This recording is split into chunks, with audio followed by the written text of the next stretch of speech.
La Resortera.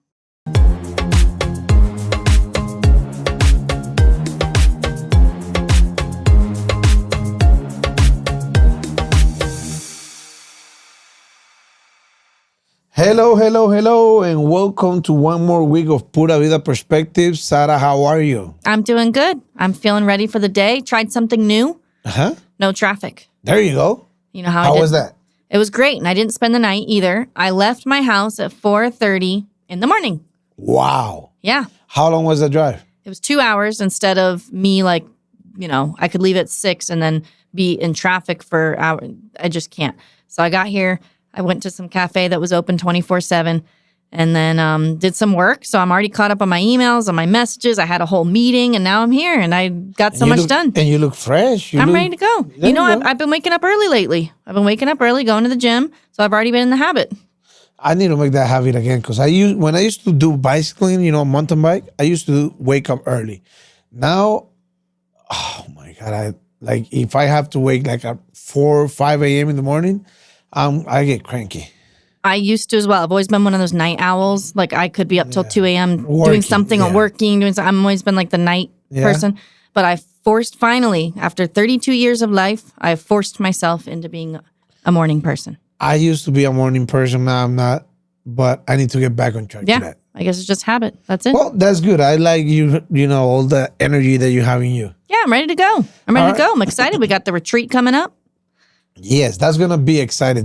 That is this upcoming week. Yep, exactly. And just a quick recap. That's when a bunch of people come that might be interested in living in Costa Rica, and they have the opportunity to hear a bunch of speakers on health, cars, housing, lawyers, insurance, everything. Yeah, like the whole. And while they do that, they do canopying, they do hot springs, they have the volcano. Yeah, it's fun. It's a really good week. Michael Allen and I host it, and you're going to be one of our guest speakers. Yes, it'll be the retreat number 9. So it'll be retreat number 9 over the years. So very excited about that. That's always fun to be at. Yeah. So that's all I got. And lovely people to meet.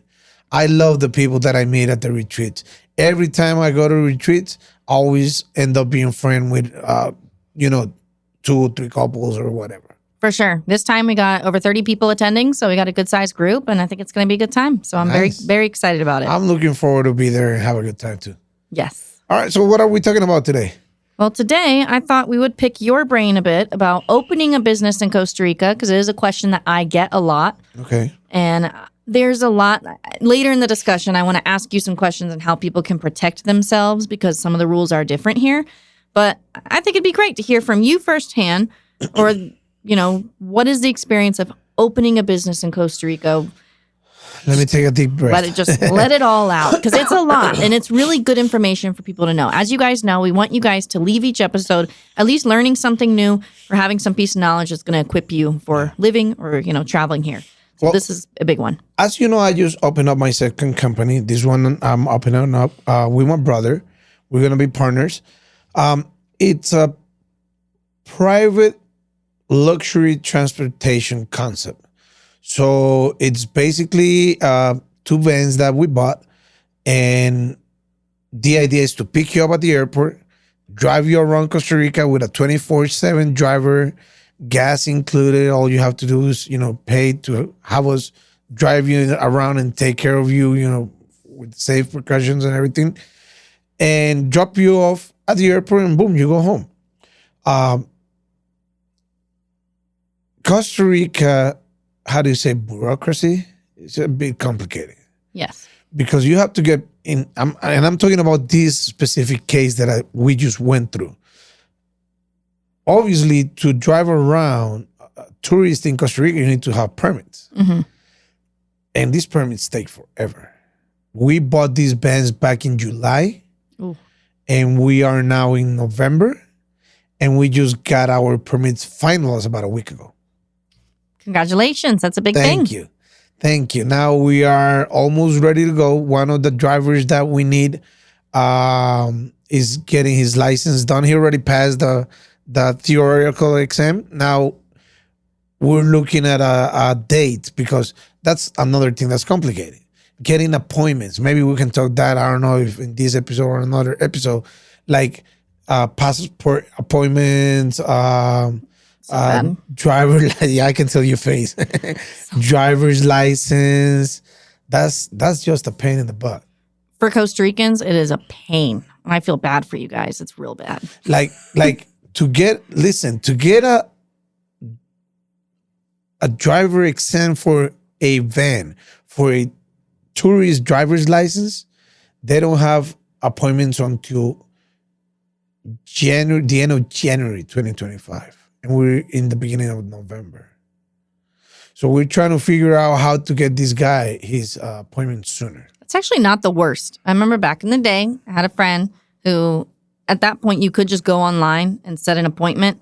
And they had to set it up like 4 hours from where they lived because that would be the soonest. And it was like still 6 months away just for a regular. Now you can't even do that online. You got to go to an office. You got to register your email. They give you some code. And then you go back home. The websites are awful. You got to go home. Then you got to go back to the bank and pay something. Yep. Then you got to bring that special number and put it into the website. It's a disaster. Yeah. It's a total disaster. It's so bad. Yeah. Well, we have to make an episode about Costa Rica bureaucracy or Costa Rica government appointments or something like that. Worst processes ever to have to do. But this, so I don't have to do this. I already had my driver's license from the U.S. I was able to get it transferred into a Costa Rican license. I didn't have to go through that type of extraneous process. So for people who are visiting or moving, this probably is not something you're going to have to do or pull your hair out over. But okay, so going back to the company we're just opening, Transfers Costa Rica and USA, a sister company of Car Rentals Costa Rica and USA. So it took us about 4 months to get all the paperwork in place so we can move these vans around. Now, thank God we're having it. As we're speaking today, our Facebook page is going to come out within the next 2 to 3 days so we can advertise it out to people. But if you open up a business in Costa Rica, you got to be patient. The first thing you need to know is that you have to be patient. The second thing you need to know is you need to have a budget, or what we call it here. You need to be able to take some punches, because before you can start making profit or seeing your money back, you're going to spend a lot of money while you get the permits and, insurance and everything. And you're not going to get money right out of the gate. Like, our bands are going to be ready, or are ready right now, but we're just starting up a business. We got to make our first clients, and then our clients tell other people. Then we got to make partnership with other, people that can send us their guests or whatever. So I don't see ourselves making any profit within the next 2 to 3 months. Next 2 to 3 months will be where we get our, ourselves back on the ground. And after that is once we can make profit. The thing in Costa Rica, and I seen this from experience, is that everybody wants to build up a company and be successful in a month. And I don't think it's like that neither in Costa Rica or anywhere in the world. You have to be patient. And in Costa Rica specifically, where you need to have the more patience is with permits.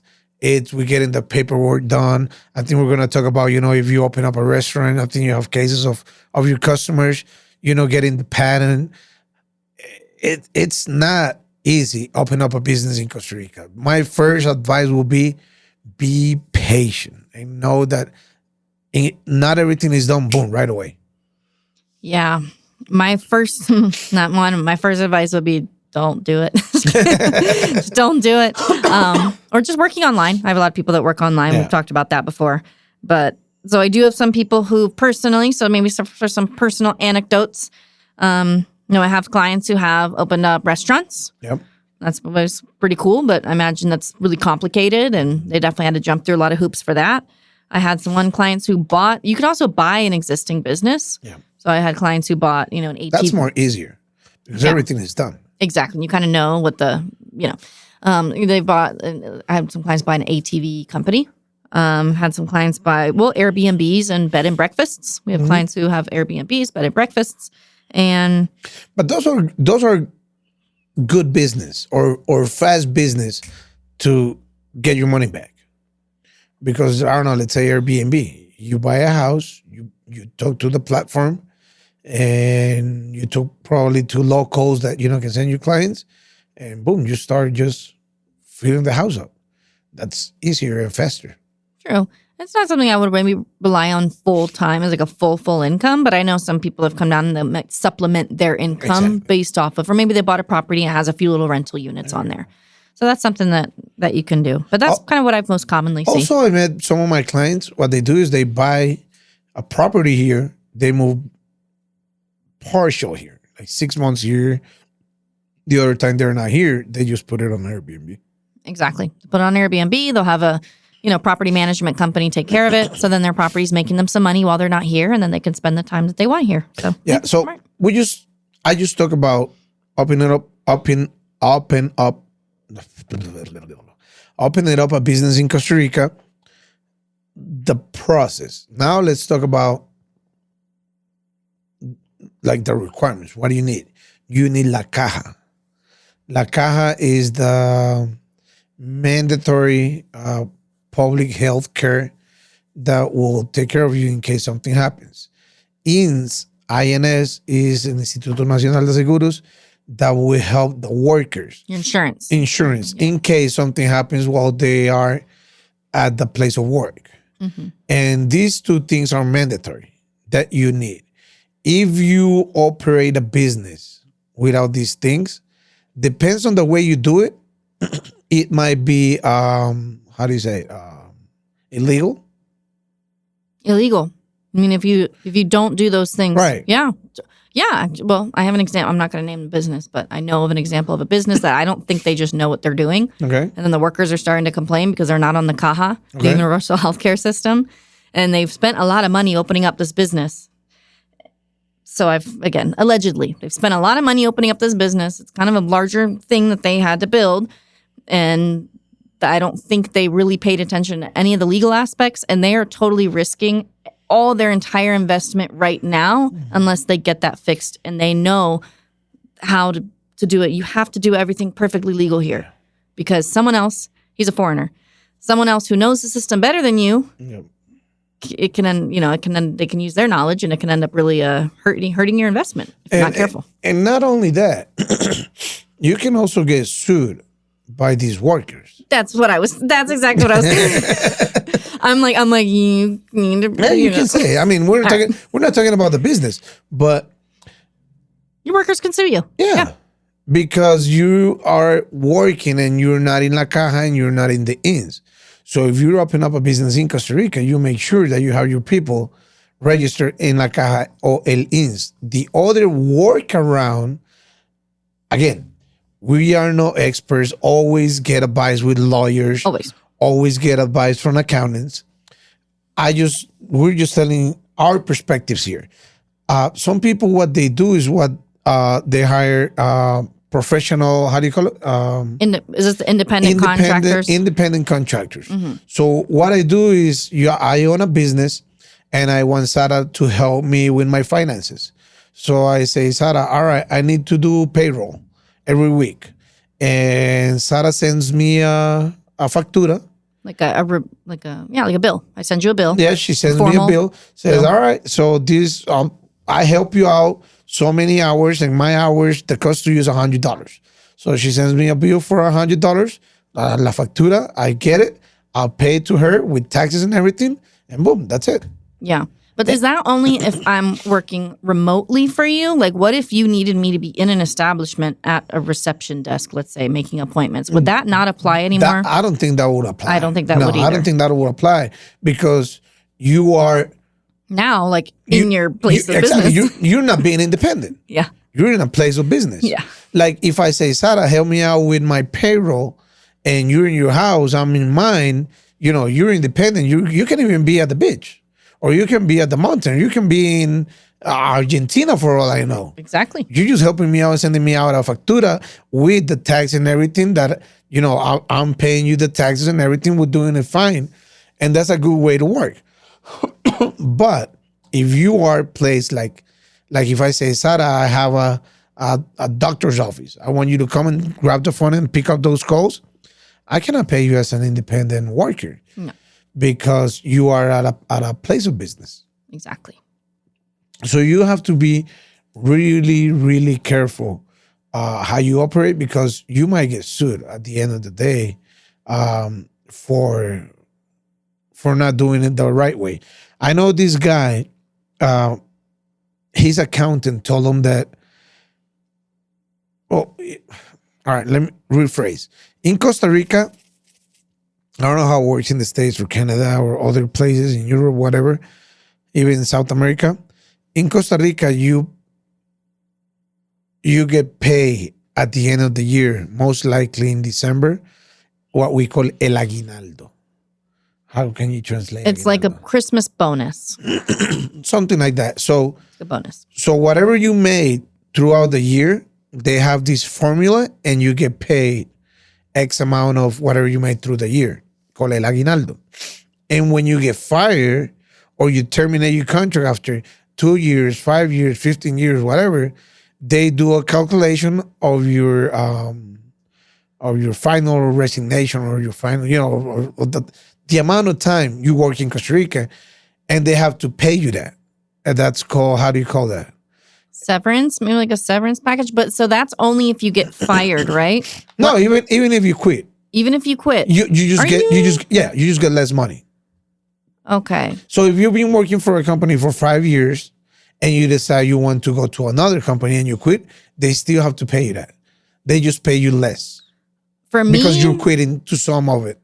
yeah, for me coming from the US, that just sounds crazy to me because let's say if I fired someone because they were doing a really bad job, You have to pay that. that's awful. You have to pay it. It's like I'm getting punished. So I remember That's called la liquidación. yeah, liquidation. Yeah. I remember years ago, I just knew of a restaurant and they just had this worker that was pretty terrible. And I was like, why don't they just fire? This is when I learned this. I was like, why don't they just fire them? They're like, oh, well, they're going to have to pay him out. They're like, what they're going to do is just keep reducing his hours pretty much until he just ends up quitting on his own. Like they'll wait till he quits. And they still have to pay him. And they still have to pay him, but not as much. Not as much, because once you resign, you're resigning to a certain part of the liquidación.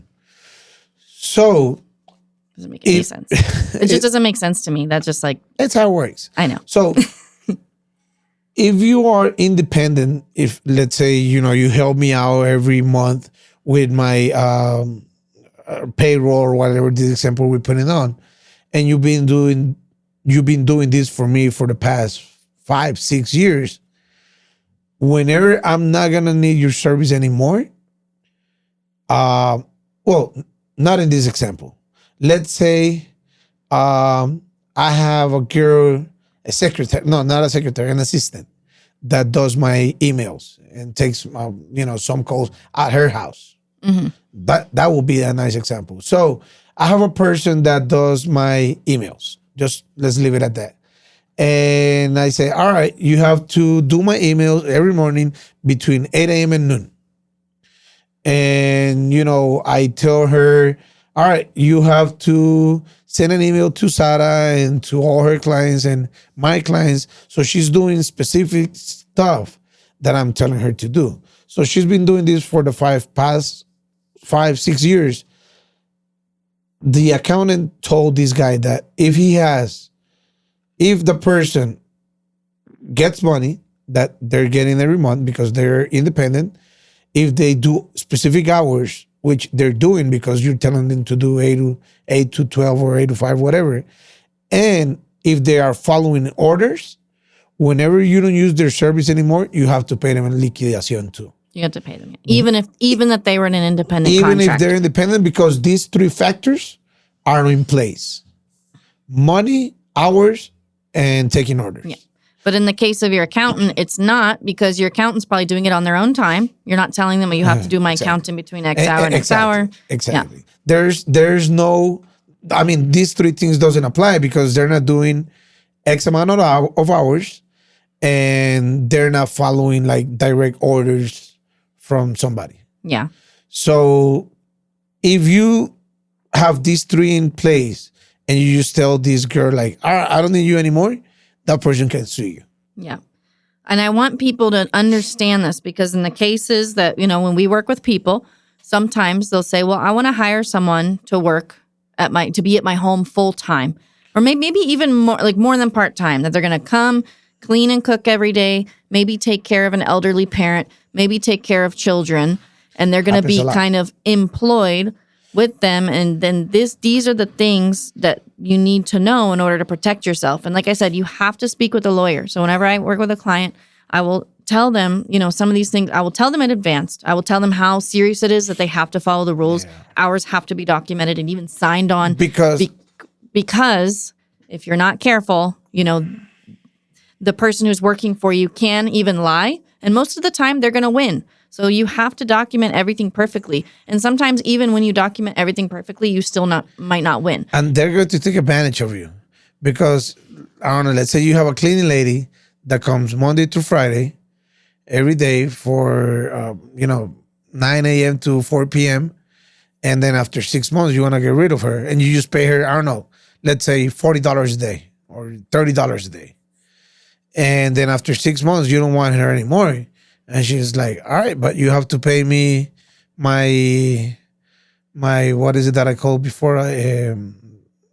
Whenever they leave package, you're like your severance. The liquidation. All right, you got to pay me la liquidación. And I'm telling you this because I've met cases. And they're like, what liquidación? I mean, you weren't even here. I mean, I was just paying you straight up money. And they're like, all right, I'm going to go sue you because I was never in la caja. I was never in the liens. Then you have to pay a little more so she can, all right, here, get out of here. I don't want to see you anymore. So yeah, you got to be really, really careful with the people you bring in to your house to do this type of cleaning or maintenance or whatever. Exactly. What you could do, and again, we won't have to get too deep into it, to just what I recommend that people do starting off here in the country is you hire an agency. That agency might have cleaners, is going to have kids, certified people who can watch your kids. And then that agency is the one that's going to be responsible for their caja, for their insurance policy, for all that. And then you're just paying the agency direct. If they decide to fire someone, that's not your problem, then so that's what I recommend kind of for newbies to the country so that they can avoid all these issues together. But if you want to tackle it, you need to have a lawyer. You need to do everything perfectly. If you're not doing an agency, like what Sara just said is a great, great, great advice. If you just want to do it on the side, just speak to a lawyer and have your lawyer do a paper like a contract, and you have the cleaning lady sign it up so you can both, wash your hands at the end of the day if something goes south. Exactly. But everything in there to protect you if something goes south. And that's what's going to happen. Because in general, the laws here protect employees versus the employers. Yep. And that's not that that's a good or bad thing. Mm-hmm. I know, but maybe where you're coming from, it might be the other way around. So that's why we want you to be aware of this. And then you need to just have the measures in place. Again, it's all just preventative stuff. We don't want you to have issues. So just do these things to prevent them from coming And up. Again, if you open up a big business or a big company where you're going to have a bunch of employers and everything, be patient. Yeah. Permits and, patents and whatever, they take time here in Costa Rica. True. Quick little thing before we sign off here. We are doing a corporate relocation, and the corporation, they contacted us October of last year, and they said, okay, our people are going to be here February. So they're supposed to be here February 2024. Now when we did a lot of work with them, and then it was, okay, July, I think they're going to be here July. Now it's, okay, they're still not here yet. So just there's a lot of processes. This is a larger corporation. They're getting themselves established, and it's taking time. Takes time. Takes time. We definitely need to make a podcast about appointments and public things in Costa Rica, man. Yeah. Just going to the ISE office, yeah. Oh, yeah. All good stuff. All right. Yeah. Thank you very much for sticking up with us. I hope you guys enjoyed this podcast. Have a good one. All right. See you in the next episode. Pura vida. Bye-bye.